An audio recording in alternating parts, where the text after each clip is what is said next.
Welcome back everyone to Landing Page Anatomy. So it is essentially a series where I dive deep into the top performing DTC brands and to look at their landing pages and see what they did right or what could be improved. So we can take it and then we could improve it on our own landing pages. So without further ado, let's dive into it. So for today, the brands I'll be looking into will be Magic Spoon. So to those that have not heard about it, it is essentially a cereal brand that is tailored for adults. And since as a kid, we all love cereals. Who doesn't love it? And they could be too sweet or have too much carbs. As adults, not really good. You might get food coma. So they have came to solve the exact same problem with an adult-friendly cereal. So today I'll be diving into the way they introduce their new product to the audience, and it is absolutely smart and ingenious. So this is how the landing page looks like. So as you can see at a glance, they were sharing about the part where they have a good title, Miss Cereal, we did too. So this is just to call out the nostalgia of as an adult, I can't really eat cereal anymore, but they did. So hence they explain, which is a good lead in to capture people's attention to say, yeah, I do miss cereal. Same. So that keeps them to read on. So from then on, they also have found the story. They also then take the time to introduce the new cereal product compared to their normal cereal box. And they also have some testimonials and some comparison, us versus them. And they also break down the ingredients just to show how adult-friendly they are based on our requirements over to have a friendly alternative as breakfast. And they also have some reviews besides the media. They also have some variety packs for you to buy. And finally, a good guarantee. So let me move on to show you how it's like in terms of the breakdown. And for this, let's start off by looking at the top banner. So this is what I call the teaser. So they have a good question, Miss Cereal, we did too. So this is a good way of design where they use different colors of the cereal. For this case, it is appropriate because let's say as a kid, we grew up eating cereals that were very colorful. And that it serves as an identity trigger for us to say, oh yeah, it does look like a cereal. So that keeps us going and watching as well. And normally, if you're a normal DTC brand and the product is not something very colorful to begin with, I wouldn't recommend using too many colors because it would be distracting. But for this case, they use it well because of the fact that cereals are colorful in nature growing up, and that's what we know of. That's our identity we relate to. So that's why they chose to use this way to present the start of the landing page. And nothing much going on here, just to tease about it's all about cereal for people to know what's going on. So as they scroll down, this is what happens where they bring in the founder story. So they follow the typical storyline where they will have the pain points, and then they will start to do some experimentation, and then they will start to think about what sort of objections people will have, and then they will also discover the final end product. So you go through all of the uphill battle and finally you discover the one true solution to all of your problems. So for this case, they were the two founders, Greg and Gabby. So they were both a big lover for cereals. But growing up as an adult, we realized that cereal is actually not as healthy as you think because of the high sugar content and also the high carbs. So this is really a deadly combination as any working adults. We sit all day working, especially for office workers. So it is very bad for us because we could get food coma and all that, and we will not have a productive workday. But we still don't want to ditch cereal. So they came in and solved the problem where they say, okay, so the objections could be, what are the other alternatives in the market that have done a cereal that's friendly for adults? We turn out nothing. That's a great summary to show we've done our research and there seems to be nothing for us. And then they move on. So as you can see, part A, cereal is not always a healthy option. That's what they faced. And then they start to see, is there anything else that could solve our problem? Nope. So let's move on to the top part. So the build up from the objection where they kind of found around, they see nothing, and then they start to experiment more. And during this period, they say they wanted something with the same addictive quality as those boxes of sugar from our childhood, but it's enough for us to feel through our days as adults while without compromising our health requirements. So that is a requirement they take in. And then finally, when they have the top part, they say, hooray, we discover a guilt-free trip that tastes just like what you remember. So they first, just to recap, they start off by showing, okay, I have this problem. I found it. I didn't see anyone that's doing it. And then I start to do more research, and I kind of know what the users want, and bam, I finally found it. And by the way, my name is Greg, and my name is Gabby, and together we're the co-founder of Magic Spoon. So this is a great sort of transition where they start to paint the stories first, right, and putting themselves at the start, because they wanted to use the user as the center of the problem, not themselves, which is a great example. Every single story should start off with addressing the pain point first. For example, everybody loves a box of cereal, but it's not always the healthiest option. So this is to make them feel relevant. People always love to talk about themselves. They were never meant to be put into a way where they will listen to others first. They always want to listen to themselves. So might as well give them a problem that they resonate with rather than saying who you are. Nobody cares who you are. They care about whether are you solving their problem or not. So which they did, which is good.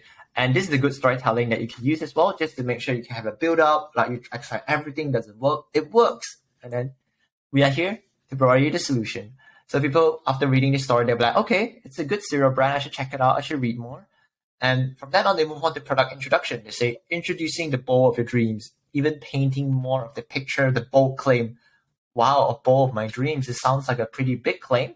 And the description that I've done is we reinvented your favorite childhood breakfast cereals with more protein, fewer carbs, and zero sugar. So what they did is they kind of put the features in along the product name. So they said, okay, this is your favorite childhood breakfast cereal, but with more of these benefits or lesser of these bad stuff. And from then on, they put on another bold claim, sandwich it up to say it's a healthy cereal that tastes too good to be true.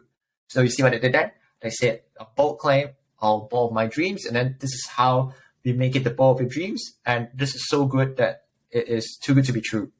And that sandwich effect, it could be something you could consider trying out as well to sell the customers at the start. To paint them a dream state, you elaborate how you can reach the dream and then remind them again in another way. And then you have a call to action follow-up to say, why not give it a go? So this is a good product introduction. And from then on, they start to review the cereal on the go to say, okay, so this is a new packable cereal bars with the same magic, high protein, low carb, grain-free, and only 1 gram of total sugar for whenever and wherever hunger strikes. So what they did was, rather than just selling for this new product, they're also selling another key benefit of it is convenient. Because as adults, we would like to make our time is very limited. As we grow up, we wanted to make the best out of our time as possible. So the summary is a cereal on the go and has a benefit of convenience. They were selling the convenience besides the health alternative. And so the product description is new packable cereal bars and with all of these benefits. And then they also provide you a situation to say for whenever and wherever the hunger strikes. So this is just to highlight what makes it convenient. Because when the hunger strikes, you can eat it when and whenever you want. And then they also break down the ingredient comparison to let you see. And again, they chose 3 ingredients to highlight only, which is smart. And I think it's deliberate because as consumers, we always love the power of 3. Let's say when you're buying stuff, you see a small, medium, large. It's always 3, the number 3.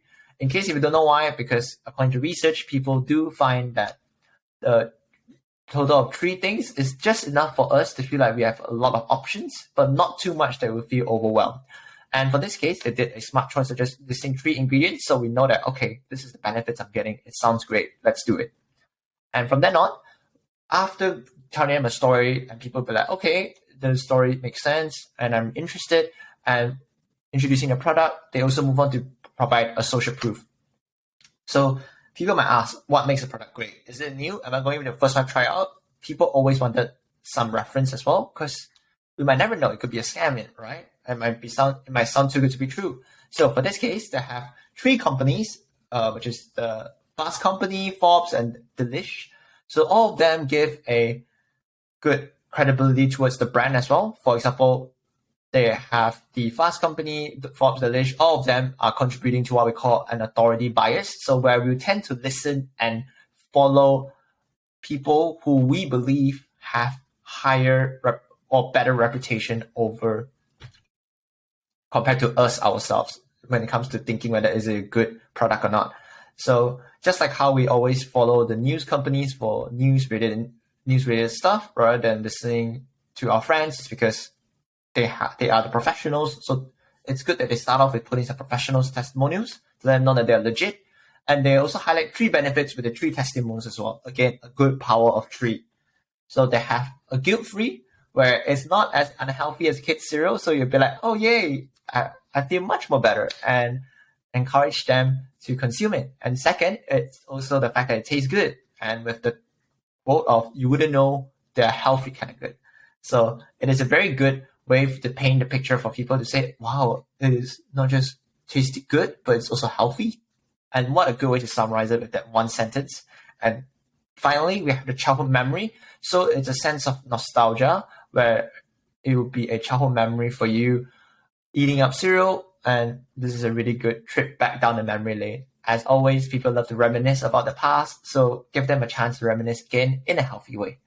So this is a great way for them to highlight some social proof.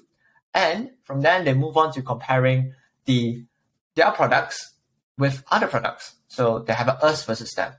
So for this case, the first one, they said, we are packed with protein. Good summary of their first feature. They have 13 grams of protein, which is 6 times higher than the average cereal that you will be consuming. And so the end benefit they are selling is it will keep you full. And the scenarios they supplement with that, just to help you imagine it, is that first, there'll be no more mornings stomach growls, and second, you wouldn't be coming down minutes to lunch. So these 2 alternatives, it's the same thing, but they help you to paint a picture of how it's like once you consume it. You can right up picture yourself being very happy and full, and you wouldn't be thinking to yourself like, oh, I'm gonna have to wait until I need to get my lunch again. So it is a very good way to showcase the first feature, and second is to have a low carb and 0 sugar as well. So the end benefit would be the perfect for keto diet and low carb lifestyle. So this is where they paint in the scenario to say there is no more choke full of sugar and carbs. So as we may know, cereal growing up is just like consuming sugar pretty much. And so this is a new way and refreshing take to say you don't need to consume that much carbs ever again. It's healthy. And from then on, they also move on to provide some cost benefit as well, to say people who might be asking, why should I really buy it? It sounds expensive. Because we're used to it. Like normally the healthy alternative seems to be the expensive one. But they came in and say, no, it doesn't have to be. It's cheaper than a protein bar. And then they break it down with a very simple, easy to understand manner to say, with just less than $2 per serving at the start.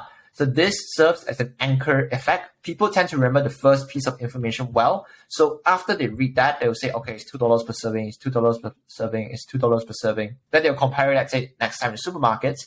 They will look at it and say, oh, let's say a protein bar, will say, okay, it does seem to be cheaper. And rather than showing you the full price upfront to scare you, they break it down to how much it costs for you to use it. So it sounds more cheaper, and you can also visualize and justify your purchase. Let's say when they say it's just a cup of, even cheaper than your morning coffee or a cup of coffee a day. So this is a great example that has been used for software as a service company, or SaaS in short. They'll love to use this to break it down to how much does it cost for you to use per day or per month. So this is a really great example for the brands that are looking to have a high value and they're looking to break it down. This is a good way to go for. Use examples we can relate to. For example, a cup of coffee. Is it you pay $1 extra, or just buy me a cup of coffee cost? And this alternative would help people to justify their purchase better when they talk to their friends or families or even their colleagues. So the end benefit they're selling here is it is an affordable breakfast and cheaper than morning coffee, while it keeps you for a longer time period without feeling the need to eat or snack again. And second, they also are selling the feature of gluten-free and grain-free. So the end benefit they're selling is there's no more brain fog. And the scenarios they come up with is it wouldn't wreak havoc on the digestive system and you wouldn't get a food coma. And what's smart would be they provide a competitive table comparison, a subtle jab at the competitors. They never said whether they're better than them or not. They just use the numbers to prove their point. And I like how they do it in a chronological order for protein to show, okay, this is the amount we provide, and this is the amount of sugar we have. And it is also good that they use a thumbs up or thumbs down emoji, plus bolding their own stats as well, just to help them to create a contrast effect for people to see the difference more easily. And the thumbs down emoji gives people a better representation to say, okay, it doesn't have all of these free features, elements free features, so why should I buy them? Next time when I'm at the supermarkets, so why not just try Magic Spoon? So one recommendation I would say would be to put the most, I like how they arrange it to protein, but they could also arrange, let's say, based on the cost as well. Let's say you have the carbs. This is the highest amount of carbs you'll be getting. Let's say they could put cocoa balls right at the start, if they want to compare the carbs and sugar, and then they can go down from there, because it does seem like it is a very big health concern if you eat too much cocoa balls, because it is very, very loaded with carbs compared to Magic Spoon. So my thoughts could be, if you're a brand, you could show, let's say, from the worst to the best in terms of your competitors, so that people compare and say, oh, okay, it seems like they're doing really well and compared to their competitors. And let's say if I made a first comparison between the first and the second, and I look at, oh crap, like Magic Spoon is so much better than this, because it has more protein, less carbs, less sugar, and it's grain-free and gluten-free. Why not? It's giving them more and more reason in a subtle yet meaningful way. So they are not jam-packing them all the results right up front. They are using it and easing in slowly by painting you the picture with this method. And then they move on to sell the benefit with an angle, taste like you remember. This time, they are not selling any features they have. It's selling a scenario, a dream you have. You wanted the same delicious taste and the texture of your favorite child breakfast cereal, but without any of the junk. So they were addressing the objections of saying, oh, why not? When I consume it, since it's healthy, it wouldn't taste good or taste sweet. No, it is the exact same texture of your favorite childhood breakfast cereal with the same delicious taste without any of the junk. And if you look at it, the way they position their flow is amazing. They have a story, they introduce the product, they provide a social proof, and then they explain how they are better than them, and they close it off with a good way of saying this is just like how you are used to, but without any of the junk. And they also provide the social proof as well. So let me change this to social proof.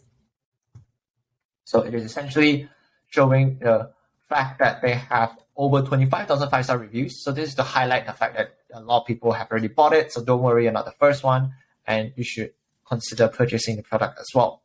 And it is easy to read in just one sentence and very clear cut, and people will be understanding the benefits it has and how well established a brand is. So they're not new at all. So it is good for them to sandwich it up as well after introducing how good they are and how people have tried it. So people feel like they were more safe to consume it. And again, they use the power of 3 when it comes to selling the product. They call it the limited edition variety packs, where they provide a bundle of 2 products together at the end, or just a fruit box directly. And they have the cost per servings, which makes it easy to understand and encourage more upsells. As you can see, if you look at the price, just the price itself, and then don't show the serving, you'll be probably thinking about taking the cheapest one. And what's good about it is they show you then with the cost per serving, you could think about the fact that, okay, it seems like the middle or the most expensive one seems to be more worth it if I want to consume it. Like it's like $1.70 or even $1.45 per serving compared to the $1.95 cheapest option. So it is a way to design or engineer it for people to be encouraged to buy more or be upsold. And the good call to action of try now, and they're being totally transparent with the ingredients they have and letting them know that this is what you will be getting out of it. And I like how they throw in some extra gifts as well. And with the most popular, slap it at there. And for example, when you go to restaurants, you can see people doing, let's say, chef's recommended. And you will never know, like maybe perhaps that's when the chef is running out, have the most stock there. Maybe they just want to push people to buy that. So why not use this psychology tactic where people will look at it and say, seems like it's the most popular, why not I go for that? And thus, you can just upsell them just like that, straight off the bat. And this is a very good guarantee as what they have. It is happiness 100% guaranteed. Rather than saying money back guaranteed, or they just use happiness, The reason why is because it's relevant. Because right now they were selling a dream state of you be getting the exact same thing you want as a childhood without any of the junk. And it's more towards happiness. So of course they'll use this angle and rather than saying the normal money back, because it is all about being happy. I want to feel happy. And they make it relevant to say, if you're not completely in love, we'll refund your first case in full. So that is a great example of explaining how the consumers will love it. And they close it off with a simple footer of their email and their social media with a tagline of "Hold on, the dream." So everything is painting the picture or dream of people to want to taste back the childhood that they have long desired for, but because of the health concerns and all that, they can't buy the cereals. But right now they can with this Magic Spoon cereal. And it's a good alternative again for people who are looking to grab on the go with the Magic Cereal Spoon. The bar compared to the protein bars. So that is another way for them to upsell to the clients as well, rather than people who might not enjoy cereal as much, but they are looking for something on the go with good health benefits. They could try the cereal bar as well. So that is it for now. If you like it, hate it, drop a comment, let me know. Send me any feedback through my email, LinkedIn, YouTube. And if you're an audio lover, check out my Spotify, Apple Podcasts, Amazon Music, or even Google. So that is it for now, and I will see you next time.